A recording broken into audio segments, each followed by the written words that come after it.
Welcome to Cinema Story Plus. Today, we are going to talk about the ongoing Korean drama Would You Marry Me? 2025, a heartfelt story about love, betrayal, and second chances. This beautiful drama follows two people whose lives take unexpected turns, leading them to cross paths in the most surprising way. We'll explore how they meet, how their relationship begins, and the challenges they face along the way. So, grab a seat and let's dive right into the drama. Yoo Mary is a talented design expert, known for her meticulous work and strong personality. One day, she stands in front of a group of evaluators, passionately presenting her latest design product. But instead of respect or interest, she's met with indifference.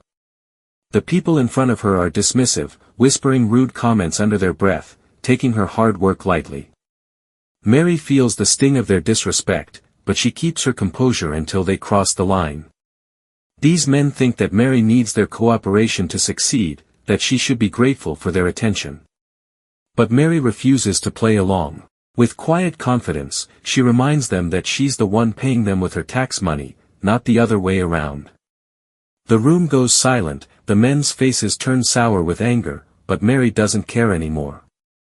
She's already decided to walk away from the project and from people who never valued her in the first place. Back at her small design studio, her only employee, Song Hui, breaks some bad news. They have no projects this month, not a single one. Only two tiny jobs remain: a butcher shop sign and a coffee shop renovation. Song Hui worries that Mary might not be able to pay her salary this month, but Mary doesn't let it show.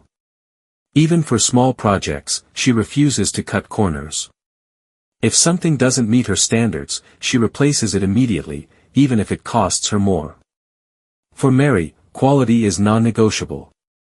A few days later, Mary visits a supermarket to pick up her custom wedding ring. While there, she finds out she's won a raffle for one of the store's promotions. It feels like a lucky day, a good sign for her future. Mary is about to marry her fiancé, Kim Woo-ju, a man she's loved for 5 long years. But little does she know, Woo-ju is hiding a secret. While Mary's busy preparing for their wedding, Woo-ju is busy with another woman. He lies to Mary, claiming he's in a business meeting, but in reality, he's in their shared apartment with his mistress, Jenny. Days later, when Mary visits the apartment to tidy up before moving in, she finds something strange on the floor: a single earring. Then, she notices a long strand of hair on the bed. Her heart sinks. It doesn't belong to her fiancé. It's a woman's. The next day, both Mary and Woo-ju meet at the restaurant. Then Mary confronts Woo-ju. She's calm at first, but when she mentions Jenny, Woo-ju stiffens. He insists Jenny is just a co-worker, but when Mary shows him the earring, the same one Jenny often wears, his excuses start to crumble. Eventually, he admits the truth. He slept with Jenny. But instead of sincere regret, Woo-ju blames stress, claiming Mary's constant talk about the wedding gave him headaches. His words cut deep. Mary realizes that the relationship she cherished was one-sided, that she was the only one holding on. Woo-ju tries to apologize. He begs her to calm down, reminding her that they've already registered their marriage and rented a building for their new home. If we break up now, he says, you'll be a widow before you're even married. But at that exact moment, Woo-ju's phone buzzes. It's Jenny. She sent sexy photo of her. Woo-ju scared of that, and then Mary demands to see the message, because she was suspicious. But Woo-ju refuses. In anger, he smashes his phone and accidentally steps on Mary's hand. The pain is both physical and emotional. She realizes that the man she thought she'd spend her life with has become a stranger. Mary ends their 5-year relationship, unable to forgive or forget. Then the scene changes, and a new story begins. On a flight, a man came with flight attendant and asked by a boy to give up his business class seat for an elderly woman's companion. But the boy refuses. After the plane lands, the elderly woman thanks him, not knowing that he had overheard her son earlier trying to trick her into selling her land. He refused to move because he wanted to protect her and warn her not to trust anyone with her property. That boy is the one of main character of our drama. At the airport, he gets a call from his grandmother, and it seems like she's not happy that he left. After that, he enjoys his vacation by fishing, camping, riding his bicycle, and doing other fun activities. A month passes. Mary and Woo-ju officially file for divorce. To keep her mother from finding out the truth, Mary asks Woo-ju to pretend that the wedding has just been postponed. Woo-ju agrees, then says goodbye, asking her not to hate him too much and to find someone who will truly make her happy. But we can see she hates him so much. Happiness doesn't come to Mari. Soon, Mary receives notifications that all her wedding plans, her honeymoon, her venue, everything, have been cancelled. She's alone, humiliated, and heartbroken. That night, she goes to a baseball field and hits ball after ball, releasing her pain with every swing. On the outside, she looks strong. Inside, she's breaking. Her life takes a turn for the worse when she's accused of rental fraud. The police tell her that the apartment she's been living in was leased illegally, and if she doesn't leave immediately, she could be charged with trespassing. Feeling desperate and helpless, she calls Woo-ju for help, but he answers coldly, saying that they are strangers now. Mary is left with nothing, no home, no husband, and almost no money. That night, feeling lonely and heartbroken, she drinks by herself and walks unsteadily through the streets. In her despair, she stumbles and accidentally bumps into a passing car. Shocked and scared, she wonders if things could get any worse, realizing how completely her life has fallen apart.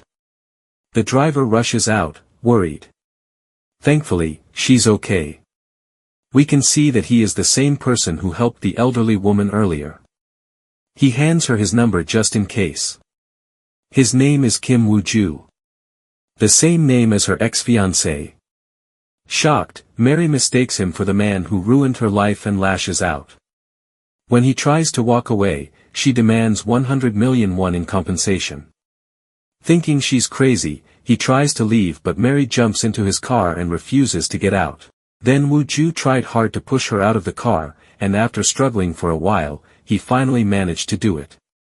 As he tried to get back in and drive away, Mary grabbed his shoulder to stop him. They fought for a moment, and then Woo-ju pushed her to the ground. A comical scuffle follows, ending with Mary falling onto a cactus. Seeing her in pain, Woo-ju feels sorry for her and takes her to the hospital. There, his friend, Dr. Jin-kyung, removes 17 cactus needles from Mary's backside. When Jin-kyung teases him about his girlfriend, Woo-ju insists Mary's just a drunk stranger he helped. After leaving the hospital, he drives her home, unable to ignore her strange mix of pride and sadness.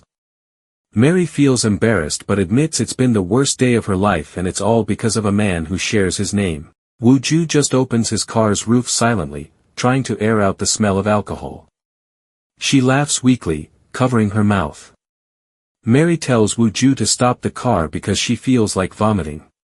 Then somewhere between exhaustion and sunrise, Mary looks at the horizon and realizes that even after her entire world fell apart, the sun still rises. Maybe her life can too. Then Woo-ju drops her off at her apartment and leaves. Mary feels truly grateful to him. She goes inside, exhausted after a long and difficult day, and lies down on her bed to rest. Days later, a grand event takes place at Beauty Supermarket, the same one where Mary bought her wedding ring. They're celebrating their anniversary with a massive wedding exhibition and a raffle for a 5 billion won luxury home. Unbeknownst to the public, the company's CEO, Baek Song-yoon, has already pre-selected the winner, the mayor's wife's nephew. But during the live draw, something goes wrong. The marked winning ticket slips away, and Song-yoon unknowingly picks up a different folded ticket. To his shock, the name announced as the grand prize winner isn't the one he expected. It's you, Mary. When the supermarket's PR team calls Mary to inform her of the win, she can't believe her ears. They ask for standard documents: her ID, proof of income, property, and marriage certificate. That's when she freezes. She's divorced. Or, maybe not. Then she remembers the divorce papers were never officially submitted to court. Technically, she's still married. She prints her family registration, and sure enough, Kim Woo-ju's name is still listed as her husband. Excited, she submits everything, and the PR team confirms her eligibility. Everything seems perfect until they tell her that both spouses must attend the award ceremony together. If her husband doesn't show up, the prize will be cancelled. Panic sets in. Mary tries calling her ex, but he ignores her and eventually blocks her number and enjoyed with his new girlfriend. Desperate, frustrated, and out of options, she suddenly gets a text from the other Kim Woo-ju, the man who helped her after the cactus incident, asking if her injury healed. And then it hits her. The company staff has never met her real husband. They'll never know the difference. The next day, Mary meets the new Woo-ju and tries to act casual. After a moment of awkward small talk, she suddenly asks, "Are you married?" He looks surprised but replies honestly, "No, I've never been." Mary takes a deep breath, looks at him with determination, and says something that shocks him completely. "Then, can you be my husband?" Woo-ju stares at her in disbelief, speechless, as Mary waits for an answer, her entire future hanging in the air. We'll see what happens next with both Woo-ju and Mary, how their story unfolds and what the future holds for them in the upcoming episodes. Stay with us and don't forget to share your thoughts about this drama. If you enjoyed this recap, please like, comment, and subscribe. Don't forget to press the bell icon to receive notifications for more heartfelt movie recaps. Thank you for watching, and take care.